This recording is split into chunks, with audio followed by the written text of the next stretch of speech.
नमस्कार, मैं प्रवेश गौतम। स्वागत है छुपा खेल विद प्रवेश में। भाजपा सरकार लगातार भ्रष्टाचार मुक्त शासन के दावे करती है। मंत्री मंचों से विकास के आंकड़े गिनाते हैं, लेकिन सवाल यह है, अगर यह सब कुछ इतना ही शानदार है तो आम आदमी को टूटी सड़कें क्यों मिल रही हैं, नई इमारतों से प्लास्टर क्यों झड़ रहा है और निर्माण के 1 या 2 साल के बाद ही मेंटेनेंस के नाम पर फिर से करोड़ों क्यों खर्च कर रहे हैं। हमारी यह रिपोर्ट यानी पड़ताल किसी एक विभाग या एक अधिकारी तक सीमित नहीं है। इसमें मंत्री हैं, अधिकारी हैं और ठेकेदार हैं, यानी भ्रष्टाचार की पूरी चैन है। मध्य प्रदेश में भाजपा सरकार कोई नई नहीं है, चाहे शिवराज सिंह चौहान का एक लंबा शासनकाल हो या मौजूदा मुख्यमंत्री मोहन यादव की सरकार। दोनों के दौर में निर्माण कार्यों में भ्रष्टाचार फलता फूलता रहा है।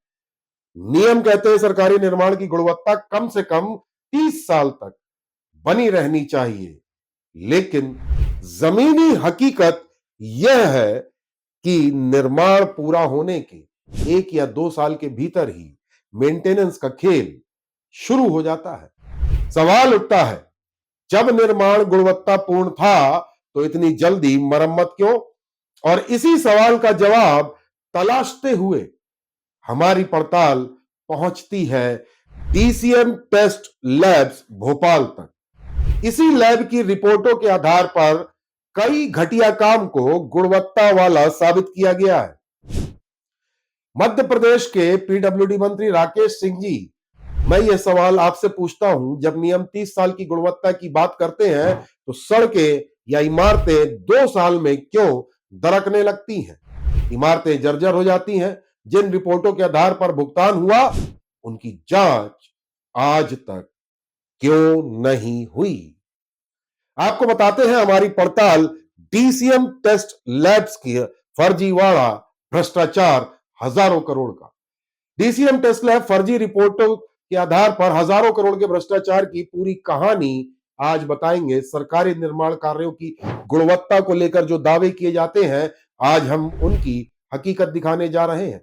हमारी पड़ताल में सामने आया है एक ऐसा खेल जिसने सरकारी सिस्टम, ठेकेदारों और जांच एजेंसियों तीनों पर सवाल खड़े कर दिए हैं। हमारी पड़ताल की शुरुआत होती है भोपाल स्थित डीसीएम टेस्ट लैब से।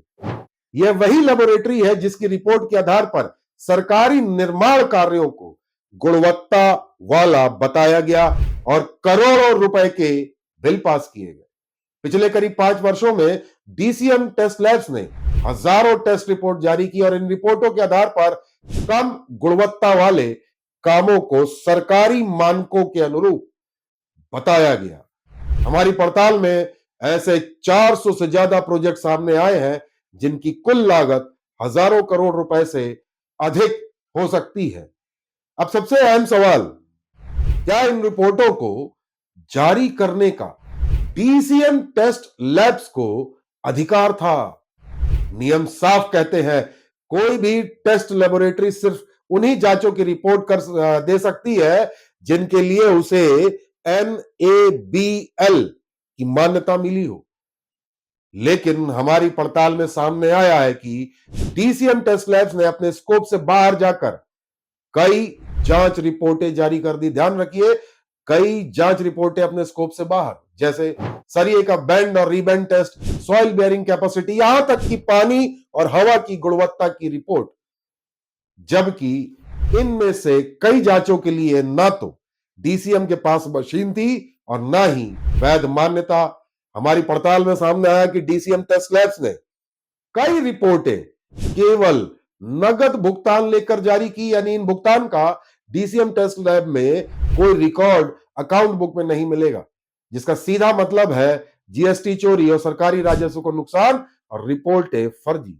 सवाल यह भी है कि जब लैब की मान्यता पर ही सवाल हो तो रिपोर्टें किस आधार पर जारी की गई? साल 2024 में NABL ने डीसीएम टेस्ट लैब्स को मान्यता नहीं दी। इसके बाद एक निजी एजेंसी से डीसीएम ने ले लिया ISO सर्टिफिकेट और उसको दिखाया पीडब्ल्यूडी विभाग को। लेकिन हमारी पड़ताल में यह सर्टिफिकेट भी संदेह के घेरे में है। अब समझिए इस पूरे खेल का तरीका। 5 करोड़ रुपए के काम में सिर्फ 3 करोड़ रुपए का निर्माण, सीमेंट कम, बालू ज्यादा और सरिया घटिया, आदि आदि। लेकिन डीसीएम की रिपोर्ट कहती है काम गुणवत्तापूर्ण है और इन्हीं रिपोर्टों के आधार पर ठेकेदारों के पूरे बिल पास हो गए पीडब्ल्यूडी और अन्य विभागों में। हमने आगे पड़ताल की तो पता चला कि डीसीएम की रिपोर्टों का इस्तेमाल अकेले लोक निर्माण विभाग नहीं बल्कि अन्य कई विभागों में हुआ है, जिनमें सीपीडब्ल्यूडी, हाउसिंग बोर्ड, नगर निगम, नगरीय प्रशासन और जल निगम जैसे विभागों में किया गया है। नेशनल हाईवे के भी एक आध उदाहरण है। इस पूरे मामले में डीसीएम टेस्ट लैब्स के मालिक जतिन खंडेलवाल और कुछ विभागीय अधिकारियों की भूमिका पर गंभीर सवाल खड़े हो रहे हैं। हमारी पड़ताल के आधार पर इस पूरे मामले की एक लिखित शिकायत भी पीडब्ल्यूडी को दी गई है।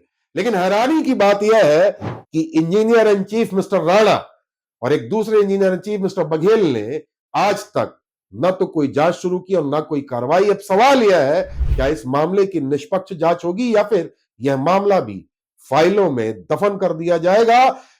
हमारा मानना है कि यदि गंभीरता से जांच की गई तो हजारों करोड़ रुपए के निर्माण कार्यों में भ्रष्टाचार साबित हो सकता है। आपको हमारी रिपोर्ट कैसी लगी जरूर बताइएगा। चैनल को लाइक शेयर सब्सक्राइब करना बिल्कुल ना भूलें। बहुत बहुत धन्यवाद।